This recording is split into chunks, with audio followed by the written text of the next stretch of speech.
Iintsapho zisele zicoca igazi kwindawo apho iintandane zazo zibhubhele khona ngentseni yangoLwesine.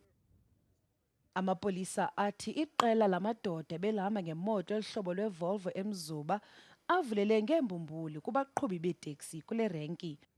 Ngexesha lezosithonga, inxalenye yamaxhoba ibalekele kweli thafa, abane betshonelwa lilanga, imizimba yabo izintsalo kweli thafa. Owesihlanu nongowasetyhini ubhubhe emva kokugilwa yiteksi. Omnye wababhubhileyo ngumalume kaPalesazwane nobelixhoba loludubulo xeshikweni esendleleni eya empangelweni. I-girlfriend yakhe yafonela uPalisa wamtshela ukuthi kudutshuliwe, uStent udutshuliwe. So we didn't believe ukuthi vele udutshuliwe, so that's why size lana ukuthi sizo make sure ukuthi vele udutshuliwe. Abahlali bathi oyena nobangela wale mbambano lelisuntswana lomhlaba. Ngamaqela ohlukeneyo ashishina ngeeteksi afuna ukuba nebango kuwo.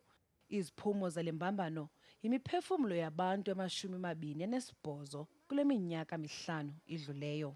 Singumphakathi siswala wemibhaka sifuna ukuthi irenke iphele la. Ya, ngoba manje kudala abantu besifa la kulesisigaba. La bebulawa ngabantu bamateksi. Into esifuna nje sifuna ukuthi iphele, igovernment isifakele amabhasi la eWindmill.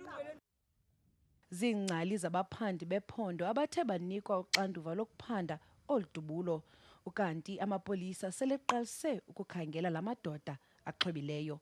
Ndingusikelelwa Geya, Ewindmill Park, eBoksburg.